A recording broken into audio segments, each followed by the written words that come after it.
everyone. Welcome to the Heritage Foundation. My name is Gabby Beaumont-Smith. I am a policy analyst in macroeconomics in the Center for Data Analysis here at the Heritage Foundation. And today we are having an event to talk about what's wrong with protectionism and hopefully promote free trade. So we believe here at Heritage that free trade improves the lives of Americans, and to protect a small minority of producers at the expense of millions of people does not promote economic freedom. The commitment to free trade has traditionally been a bipartisan effort, but now we are seeing a breakdown from both sides. This book, What's Wrong with Protectionism, written by Pierre Lemieux, and foreword written by Dan Griswold, who we have here today, and Donald Boudreau, who could not join us, is a great resource for promoting individual liberty, and it corrects the misconceptions about free trade in a digestible manner. So I hope you will enjoy your free copy here today. So I'm very excited to introduce Pierre Lemieux and Dan Griswold. Pierre is a resident of the United States, originally from Canada, and he lives in Maine. He is an economist affiliated with the Department of Management Sciences of the University of Quebec and a senior affiliated scholar at the Mercatus Center at George Mason University. He has written books on economics, public policy, and political philosophy, and has been published in the Wall Street Journal, Canada's Financial Post, and France's Figaro Economy. Dan Griswold is a Mercatus Center Senior Research Fellow and co-director of Trade and Immigration. He is a nationally recognized expert on trade and immigration policy and the author of Mad About Trade: Why Main Street America Should Embrace Globalization. Dan has testified before congressional committees, commented for TV and radio, authored numerous studies and articles, and addressed business and trade groups across the country and around the world. So with that, we'll get into the questions, and then we'll have 15 minutes at the end for a Q&A session. So, Pierre, could you help frame our discussion today by giving us an overview of why you wrote your new book and what key lessons you hope the readers will take away? Yes, I was, like many people, concerned by the return of protectionism in the United States and elsewhere in the world. In fact, protectionism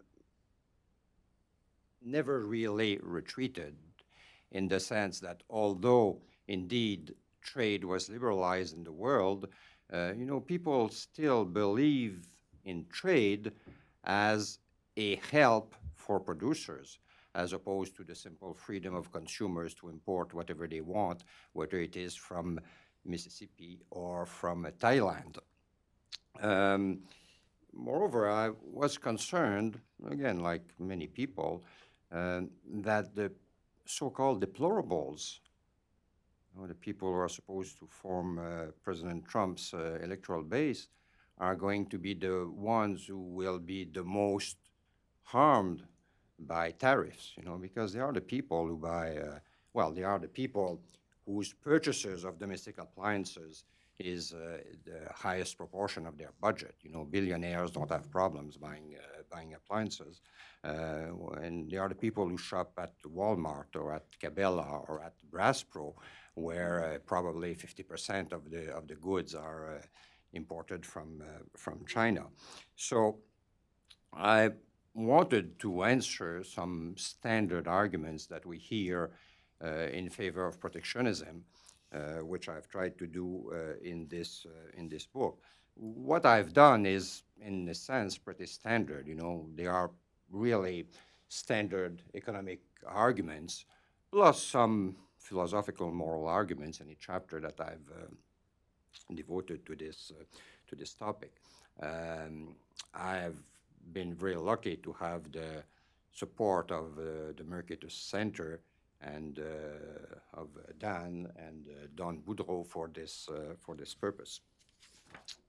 So, what's wrong with protectionism? For the ones among you who will read my little book, you will see that my answer is really everything is wrong, or virtually. Perhaps I should be prudent and say virtually everything is wrong with protectionism.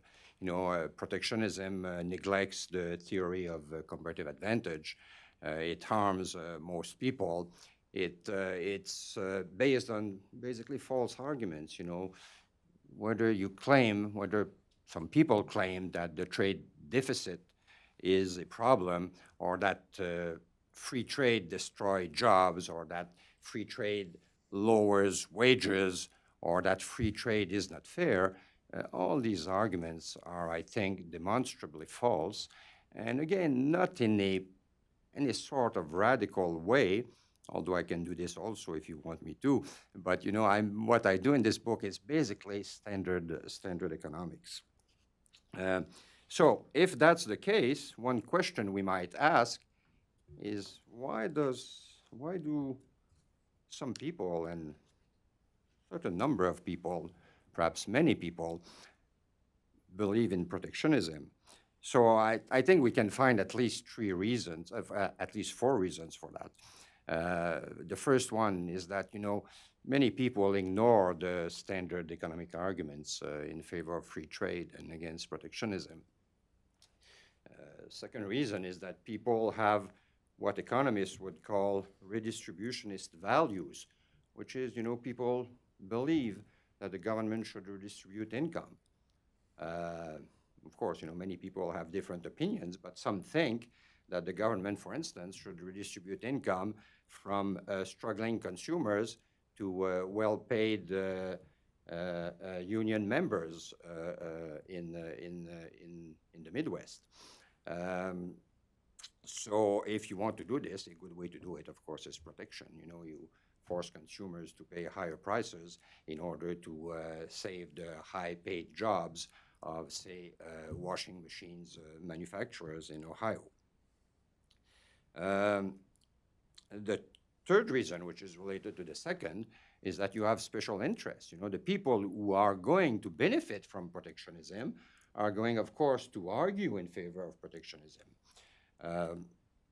And these special interests usually confront more important interests on consumer sides, but interests that are very, very widespread across society. So, for instance, if you consider washing machines, on which President Trump imposed a tariff that started at 50% and that's slowly decreasing over the next 3 years. This tariff, you can estimate that it's going to cost the average household a small amount of money, $30 a year, with realistic assumptions about the price of the typical washing machine, and its 10-year functional life and this sort of thing. So the typical household in the United States is going to pay $30 more per year because of these tariffs.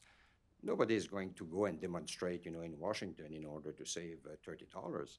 On the other hand, you have in the United States a bit less than 2,500 workers at the Clyde plant of Whirlpool in Ohio who earn good incomes, and the average salary is $50,000, which is relatively high.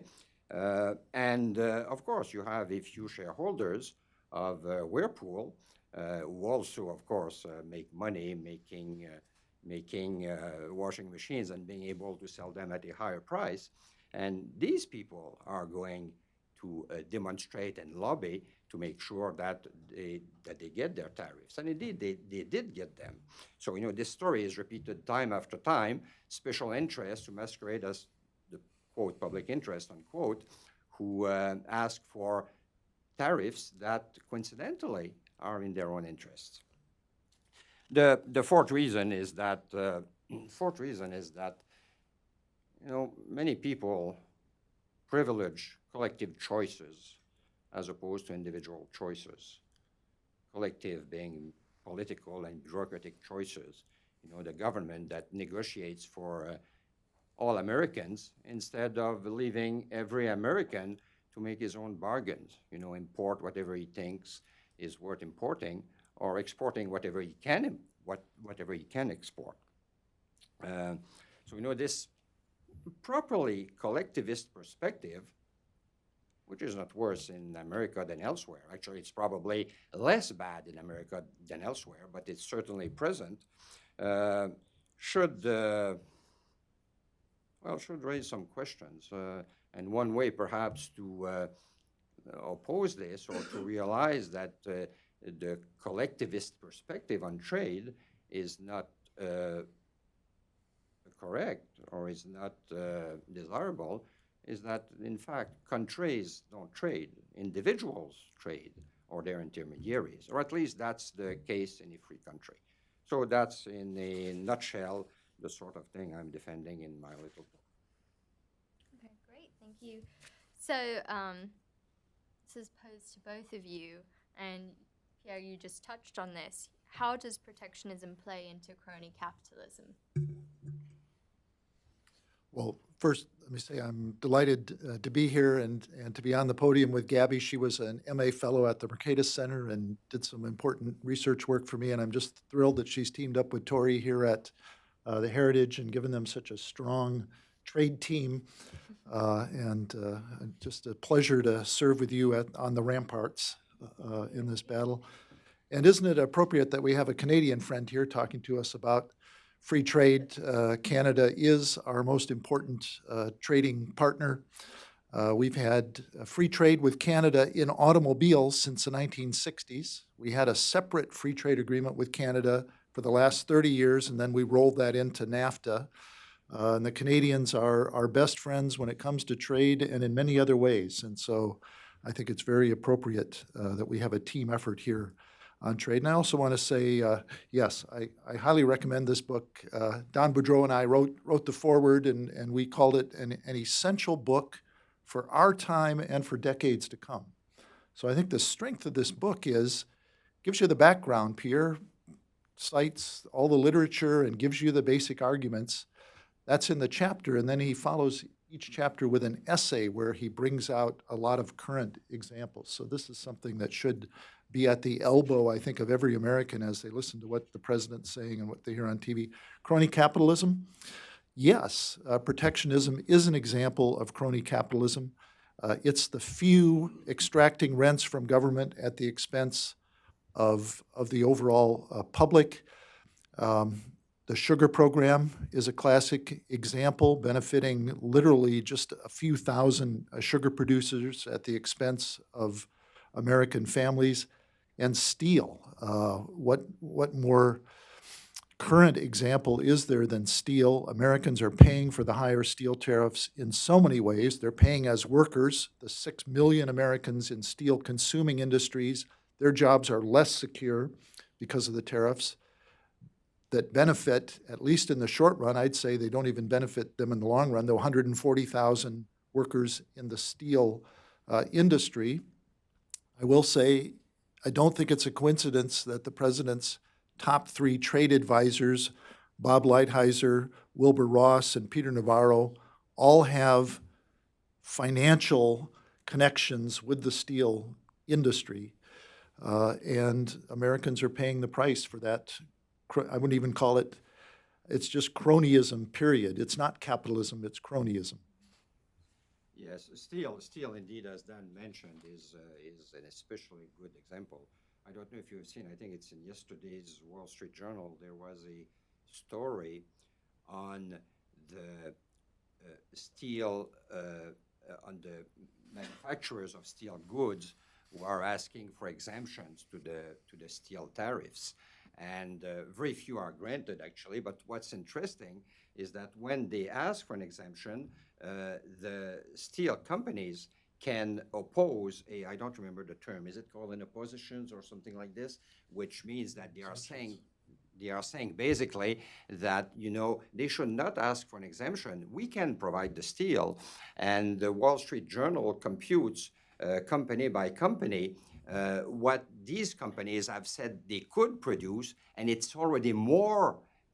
It would add more to what they are already producing, what they say they could produce to replace imports.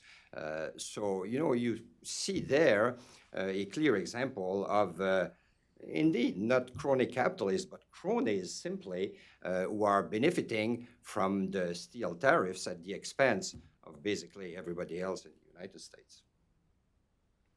Okay, so that leads into my next question. We've talked about tariffs a little bit, but something that doesn't get much attention is non-tariff barriers, not only quotas, but regulations. And in the introduction of the book, you say so-called free trade agreements are partly about free trade and partly about harmonizing regulations. So would you both expand on that idea, and how could we do better in the future? You want to pick that up first? Well, obviously, Pierre and I have broad agreement on free trade. This might be an area where there's a little crack of daylight. Pierre's a little more critical of existing free trade agreements than I am. Obviously, they're not perfect. If I were writing trade agreements, they'd be a lot shorter. Tariffs would disappear on day one. But regulations, non-tariff barriers are clearly an important part of trade. If we get around to negotiating a U.S.-UK free trade agreement, and that's where Gabby was very helpful on research. We have a recent paper on that at Mercatus. We're going to have some long discussions with our British friends about GMOs and about the precautionary principle, about chlorinated chicken going over there. It's chicken washed with chlorine, which gets rid of all the diseases and doesn't affect the chicken at all. But anyway, those will have to be handled in regulations. And I would just say, Pierre, it's a messy world, and sometimes these agreements reflect political compromises. But I think we'd both agree that the 14 trade agreements the United States has signed with 20 other countries have advanced free trade and left Americans more free to conduct commerce with the rest of the world, even though they may not reflect our highest ideals on what free trade is. Yes, of course, I agree with Dan that, we do what is possible and we don't do what is impossible. So whatever can bring more free trade is good. Whatever brings less free trade, from my point of view, is bad. And if we can only have more and not complete free trade, that's good. So now, I could add that, it is strange that the free trade agreement, like the USMCA, NAFTA 2.0, first of all, which is not called a free trade agreement anymore. It's called an agreement. Not even a trade agreement, just an agreement. Yes, and yes, indeed, it's not free trade, but even not trade, just an agreement. So this document has 2,082 pages, which is a fair increase compared to the original NAFTA, which was only 600 pages.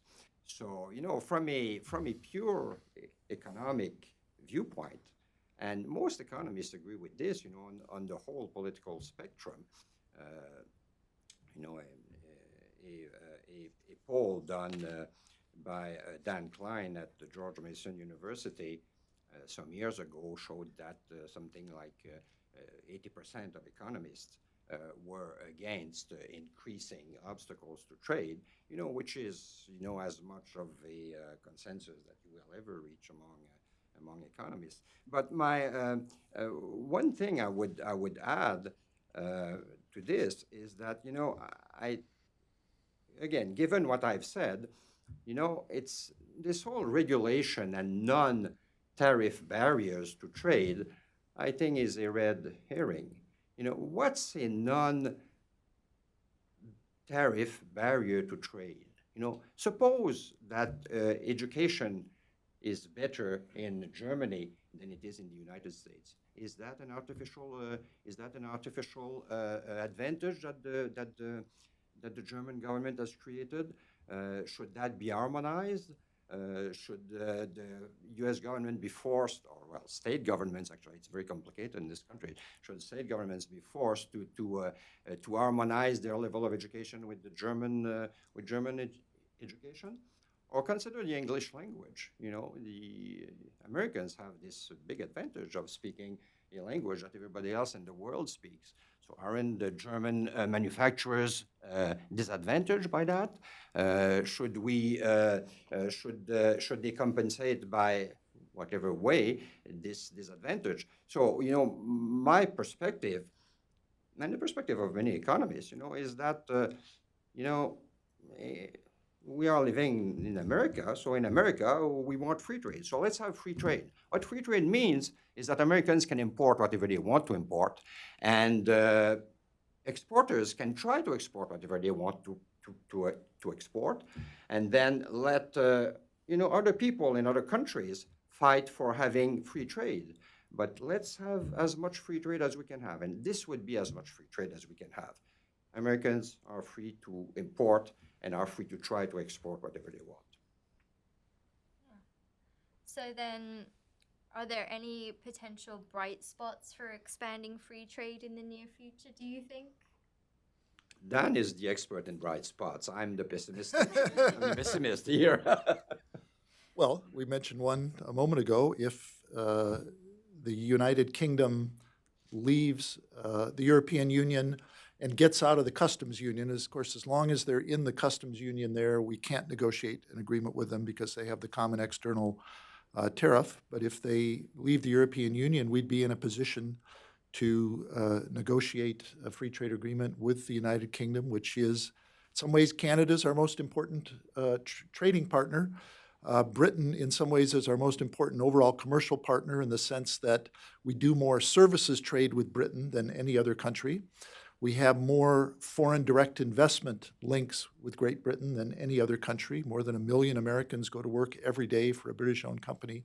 So there's an opportunity to deepen our ties with the world's 5th largest economy, which is in Europe, which could also give us some greater ties there. Beyond that, unfortunately, we're fighting kind of a defensive action against auto tariffs. Here, I know I'm sounding pessimistic, but auto tariffs, China tariffs.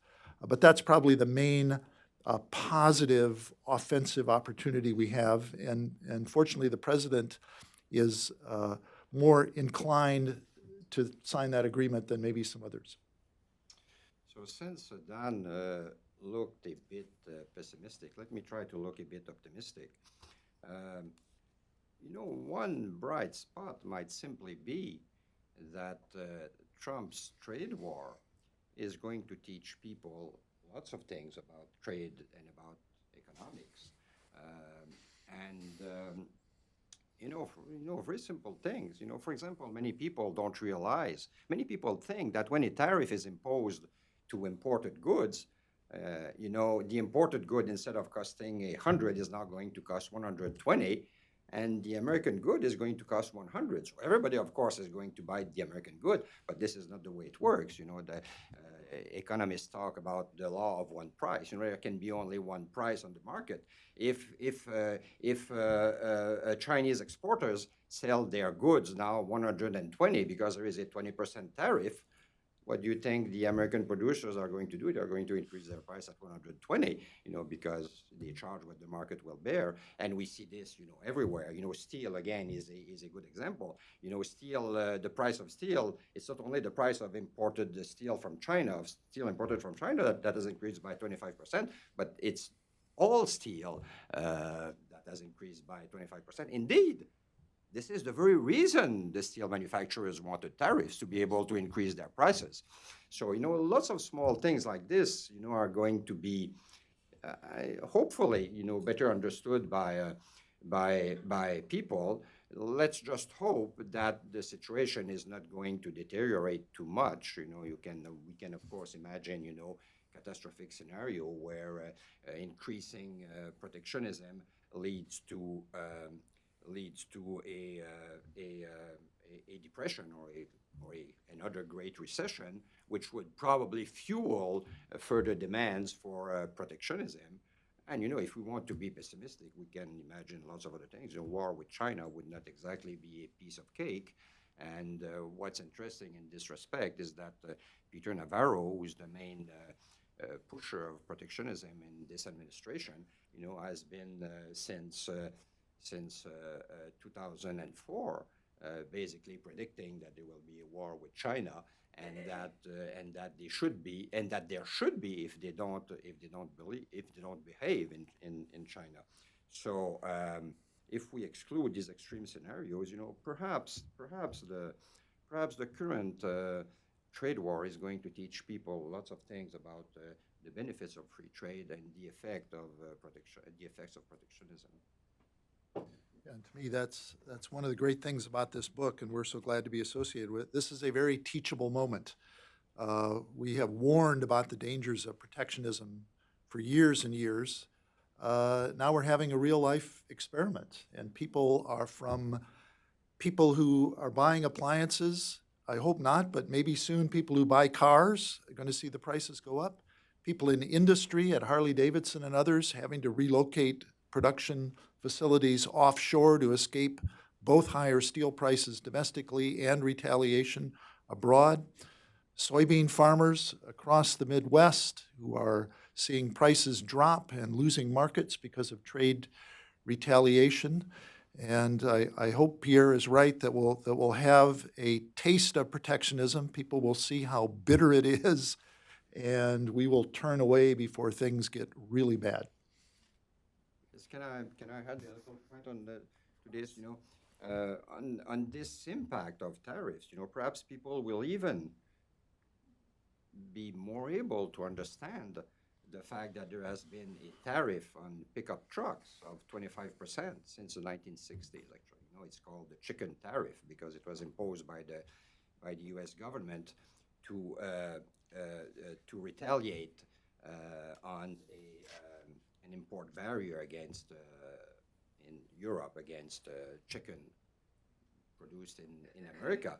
And this chicken problem has long disappeared, but the chicken tariff has remained, 25% on light trucks, which means very simply, the typical deplorable doesn't realize this, but the F-150 that he buys for $30,000 would cost $25,000 if there was not this tariff on imported pickup, actually light trucks of 25%.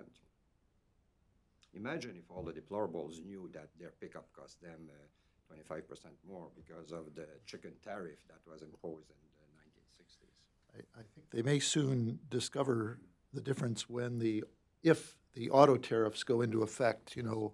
Larry Kudlow, who's a force for good within the administration, I was very encouraged to see him take on Peter Navarro publicly, so I sort of hesitate to criticize Larry Kudlow right now, but he said something to the effect recently that Democrats should support the renegotiated NAFTA because of the auto provisions, that blue-collar men and women should be glad that we're protecting these auto jobs.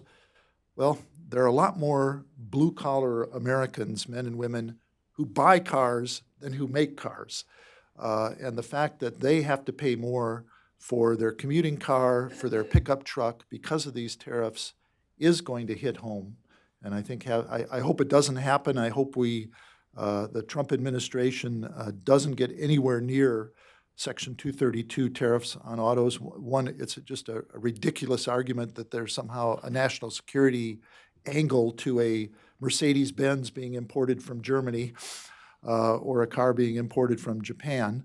But the economic damage it would do, it would be, if we impose auto tariffs, it would be steel times, think of the damage the steel tariffs are doing to the economy. We import roughly 10 times as much in automobiles and auto parts as we do in steel. So just in a simple way, the damage would be exponentially greater from auto tariffs. So on the one hand, it pains me to see that kind of self-inflicted wound on the U.S. economy. On the other hand, real Americans are going to feel the pain of protectionism, and maybe that will pave the way in the long run for even firmer support for free trade among the public. Yeah, so speaking of jobs, let's talk about, you talk about the employment misconceptions and how trade destroys jobs is a very common misconception, particularly in the manufacturing industry. Can you correct that for us today? And can you also talk about how trade results in transitionary effects, and maybe what we can be doing better policy-wise so that people don't feel so much pain during these transitions. Yes, okay, that's a big question. So the first part, uh, it is true, of course, that there has been lots of disruptions over the last 4 decades in manufacturing. And the total number, the actual number, not only the proportion, but the actual number of persons employed in manufacturing has been decreasing since 1979. Uh, and so, in 1979, it was something like 20,000 persons working in manufacturing in the United 20 States. million. 20 million, I'm sorry, yes, 20 million. There are so many zeros nowadays, and we are in the trillions now. And now there are 10 million people working in manufacturing. But there are two things that should be noticed here. The first thing is that technology has had a much bigger impact than trade. The research that that we know of, that have been published, usually establish that from 10 to 20% of this sort of shock was caused by trade. The rest, which is 80% or 90%, was caused by technology. So, of course, if we protect the economy against trade, why shouldn't we protect the economy against technology? Forbidding computers would create an awful lot of jobs in the United States. I don't know where the jobs who would fill the jobs, but it would certainly create a lot of potential jobs. The second point is that, for every job that disappeared in manufacturing, there is more than one job that was created in the rest of the economy. The proof of this is that if you look at employment in the U.S. economy from the first data we have, I think it's in the 1940s, compatible with the current series, you basically have a continuous increase of jobs in the United States. Jobs increase with the population. The more population you have, the more people want to work, not because they like working, but because they want to consume. And so, the only exception to this long-term growing trend is the Great Recession, where there was a dip, which is visible on any graph. So, another point you might add, I'm trying not to be too long. The point you might add is that jobs are a bad proxy for welfare. People don't want to work in order to work. They want to work in order to consume. And if they can consume with working less, they are usually happy with this. Or they want to work the same and consume more. So consumption and the standard of living is the real proxy for welfare, which means that what we want is not jobs. We want efficient jobs. We want jobs that actually use the manpower and other resources efficiently. So what has happened in manufacturing is that, because of technology, productivity has increased tremendously in such a way that although employment has decreased since 1979, and I'm choosing this date because that's the date when the absolute number of people working in manufacturing started decreasing, the output, the production in manufacturing has more than doubled. It's more than double because labor is used more efficiently. And the final point, which is also very complicated, this transitory situation. I'm sure that Dan will have, as usual, more interesting things than what I've said to say on this.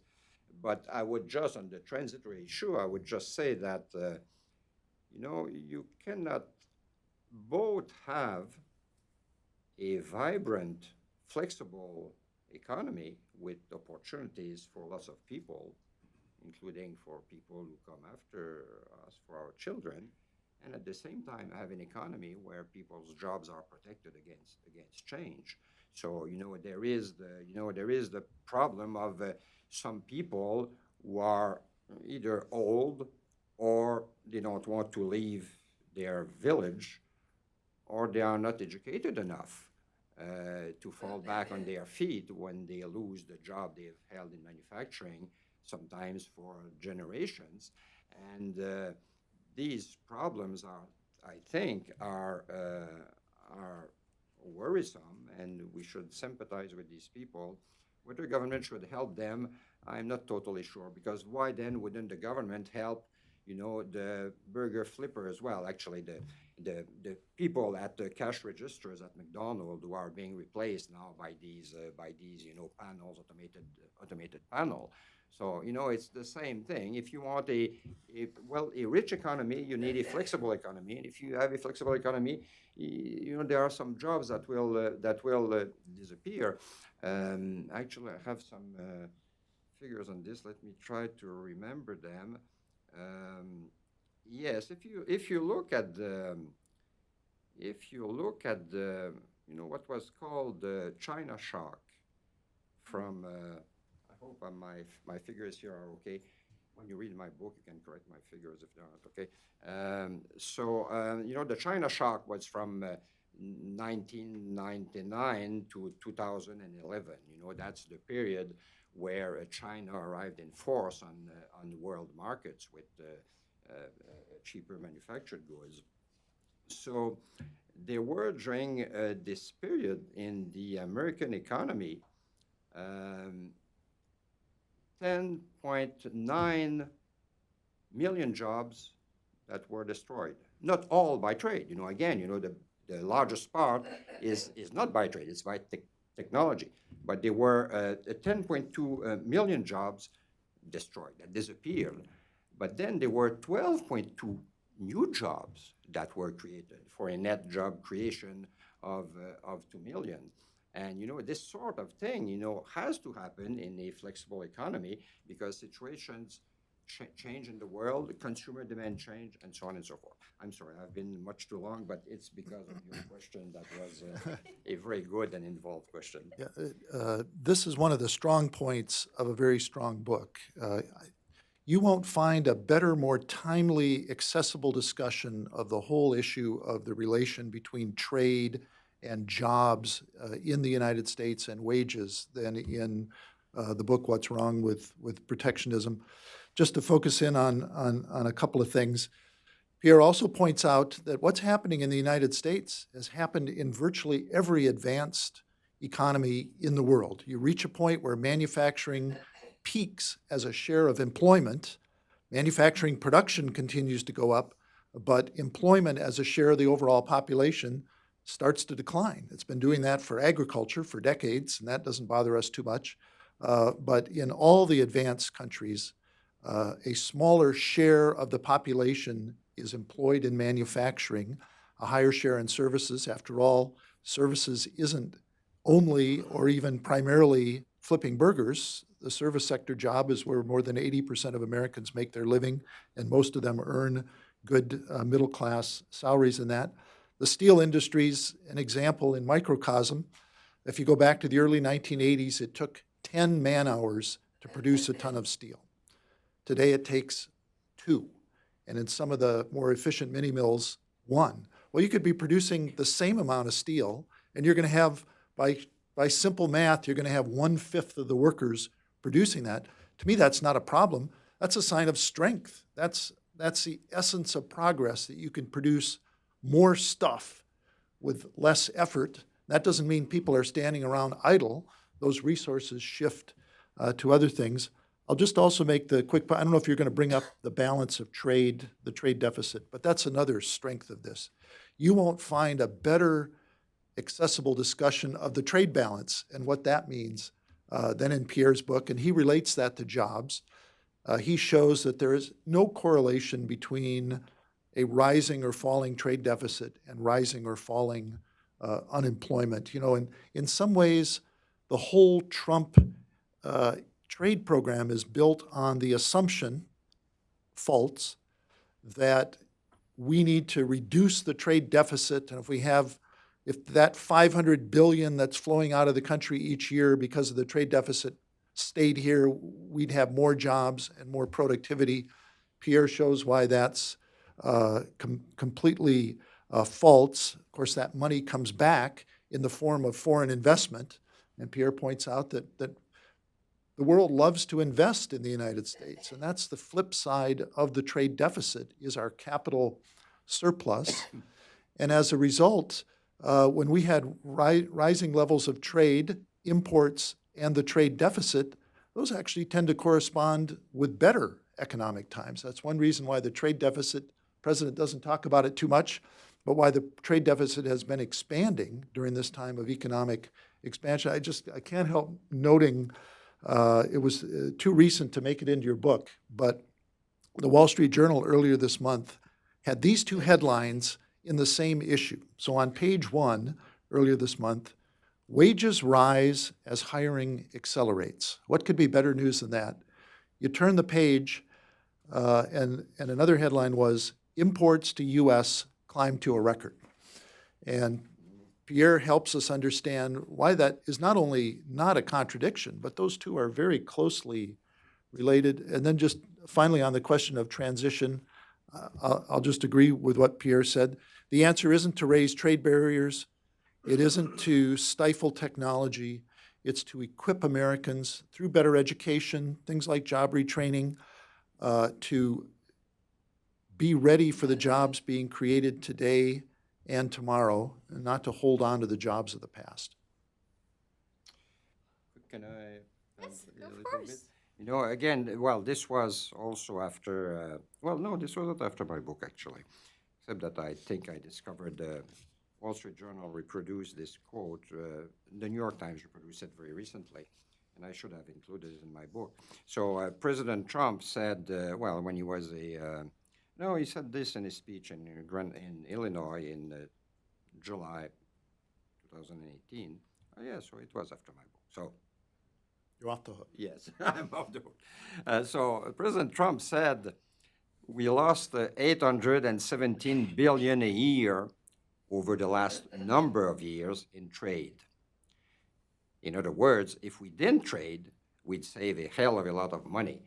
What he means is that, you know, the trade deficit has been, you know, I don't know his number of years, and I wouldn't vouch, you know, for his precise $817 billion figure. But, you know, it's roughly in the ballpark. In 2017, the trade deficit was $809 billion.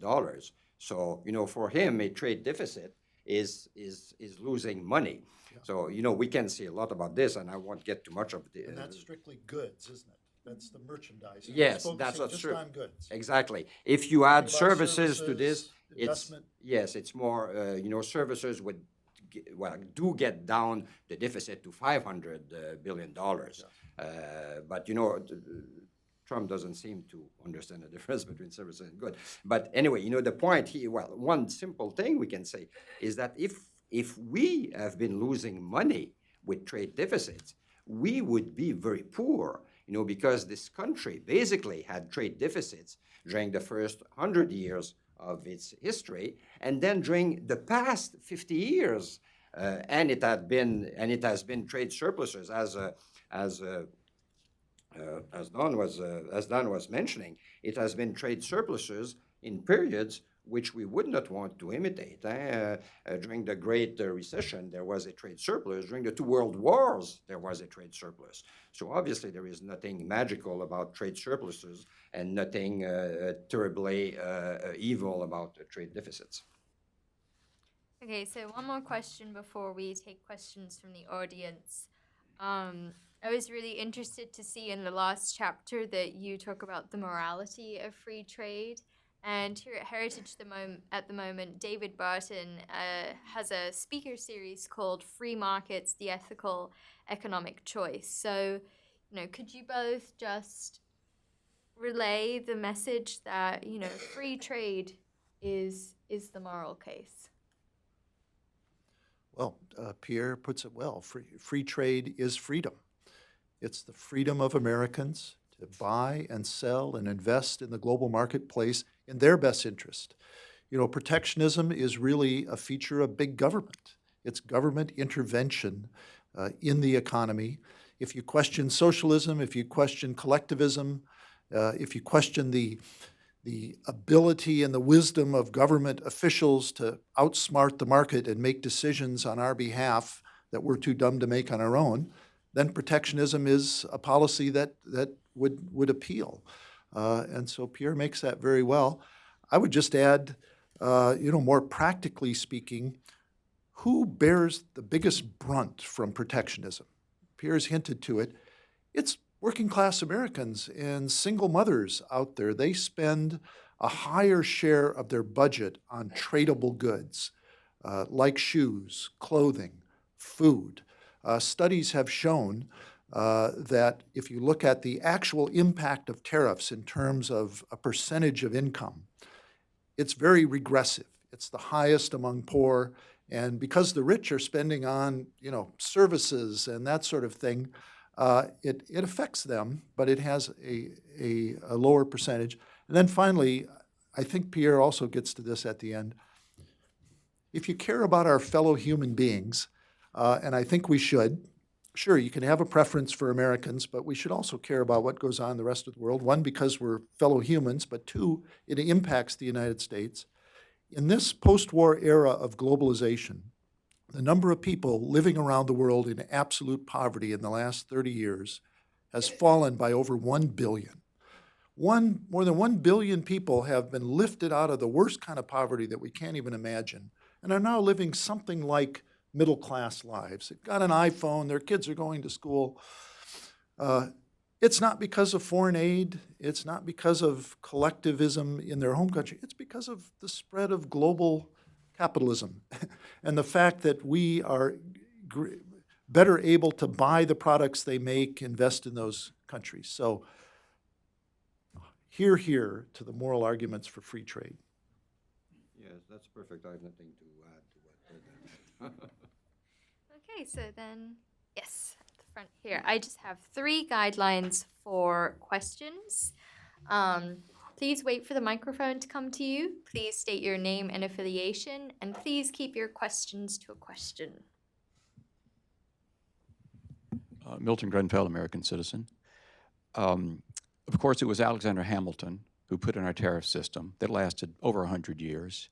We went from, and he did it because we had to get our uniforms and our gunpowder from overseas. We couldn't make anything. Britain had kept us an agricultural republic.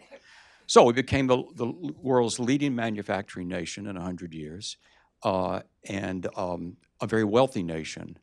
And this all lasts. Of course, now that I know that his idea was wrong, I realize that Hamilton was really a dunderhead and a collectivist to boot. But anyway, since he's dead, we won't insult him. But we have seen in my lifetime, a nation go from the world's largest creditor nation in the history of the world's largest debtor nation in the history of the world. And it's all due to what Alexander Hamilton clearly saw, is that since the Middle Ages, the creation of wealth is due to manufacturing. You lose your manufacturing, you lose your wealth. So I don't understand how losing our manufacturing, which we have done, is in the best interest of the common good. That's a lot on the table. One, besides this book, I'd highly recommend Douglas Irwin's History of U.S. Trade Policy, Clashing Over Commerce. He points out very helpfully that Alexander Hamilton actually said a lot of nice things about trade. Alexander Hamilton's preferred policy would have been what they call bounties, direct subsidies to industry, and an economist will tell you that's actually more efficient. Protectionism is a very inefficient way of helping that. So Alexander Hamilton wasn't a protectionist. Secondly, and Doug Irwin points this out as well, and others have, we didn't become a wealthy, powerful economic power in the world because of protectionism. It was despite protectionism. Irwin points out the industries that drove American expansion in the 19th century weren't the protected industries. They were often service industry. They were the railroad industry, electric utilities, other things. Protectionism didn't make us great. It, if anything, held us back and made the cost of capital goods and other things less affordable. And the third point, Can you be a great nation without manufacturing? Well, one, I'd say just as a general proposition, yes, you can be free and prosperous without manufacturing, but we're a robust manufacturing powerhouse, as we've pointed out here. Pierre in his book, we're manufacturing $2.3 trillion worth of stuff a year in terms of value added. That's near a record high. We're probably going to hit a record high pretty soon. We're just doing it with fewer workers because they're so much more productive. How do you measure our power as a manufacturing country? How many people go to work each day manufacturing? Or how much cumulative stuff do we produce? I'd say the better measure is the stuff. And in that measure, we remain a global powerhouse in manufacturing. And 2.3, it's hard to argue with $2.3 trillion of value added. That would be one of the world's greatest nations. We'll continue to be, just as we're a great agricultural producing nation. We're down to less than 2%, and yet we're producing more agricultural products than ever before. I'd say that's the measure of our productive capacity. Can I add a small point to this? I second Dan in recommending Doug Irwin's book, on the trade history of the United States. It's an extremely interesting book. It goes from the colonial period until basically the last decade or so. But one thing we should not forget is the following. To simplify a bit, there are two sorts of economies. There is the sort of economy where the government decides what's going to be produced and what consumers therefore will consume. And there is the other kind where consumers decide individually what they will consume, and industry, the producers have to adapt to this. Consumers do not consume as much manufacturing goods as they did before.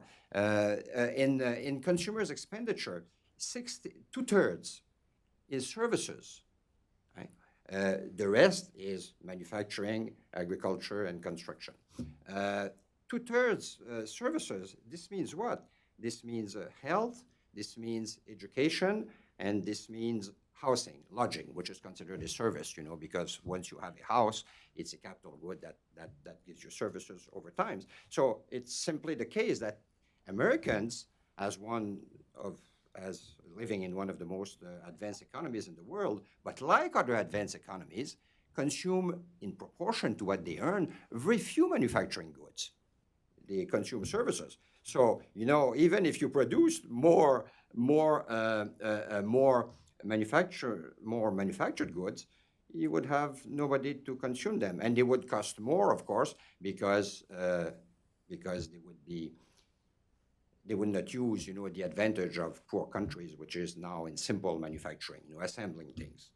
Americans do things that are more complicated. They do airliners. They do fabrics that put out fire. That transform themselves into concrete and this sort of thing. That's what Americans do at manufacturing. They conceive. The iPhone.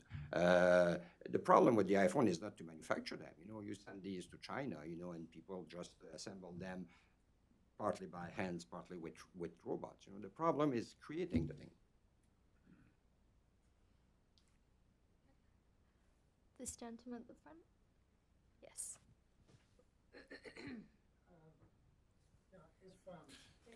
The mic there. That way we can get you on the record. Hello, Scram, just private citizen. When you have trade deficits,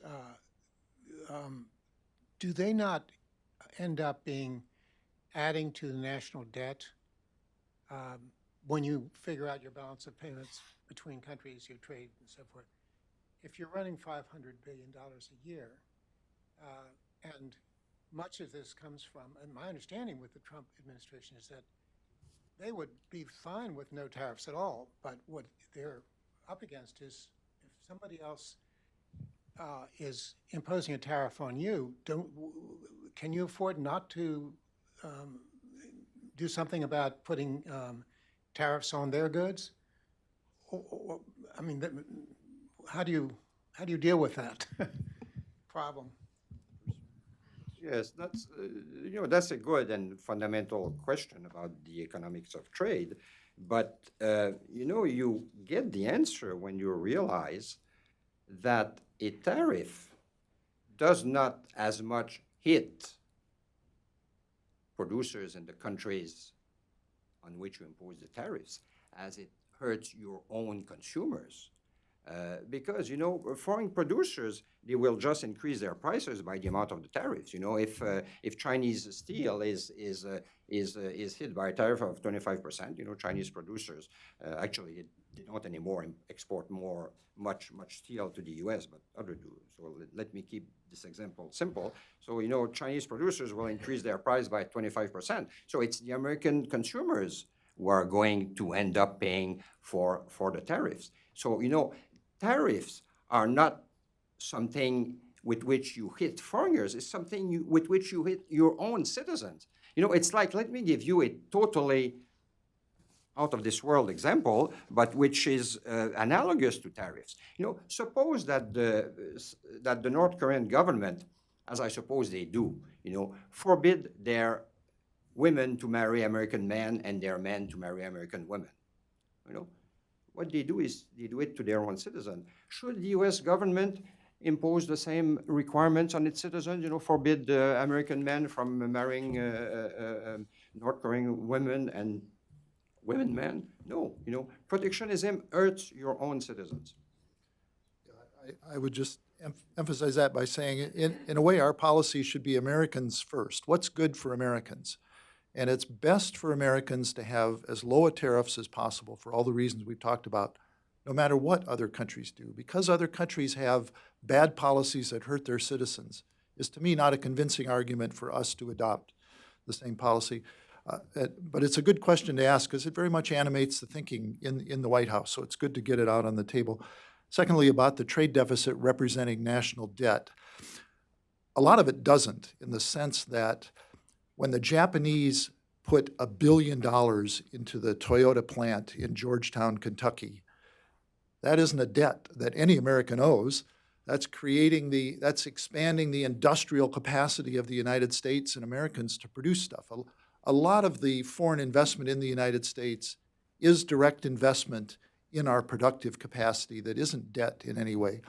Probably they can buy corporate bonds and that sort of thing, but you assume the corporation can pay that off and they use it to invest.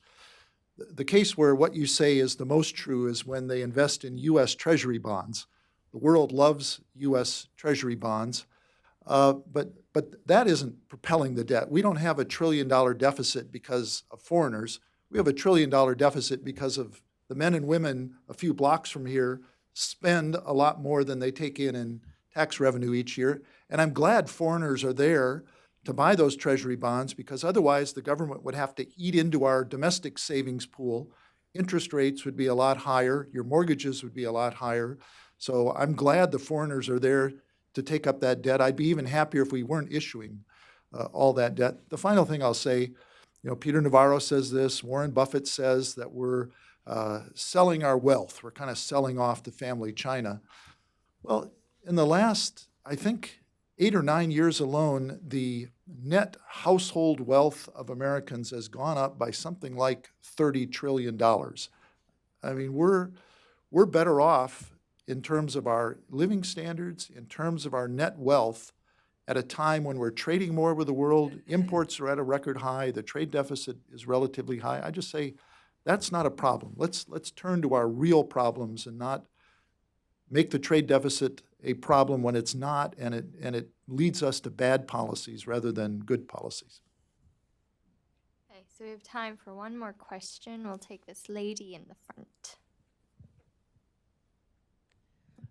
Barbara Bui Whitman, former trade negotiator for the U.S. State Department. And I've been on the speaking circuit many years promoting NAFTA, which the president now thinks is the world's worst deal. But Now it's become the world's best deal. because of some tinkering that is quite arguable. Yes. But at any rate, coming back to the question, first, praises on a presentable set of arguments to try to popularize what some of us already know and understanding why protectionism is bad.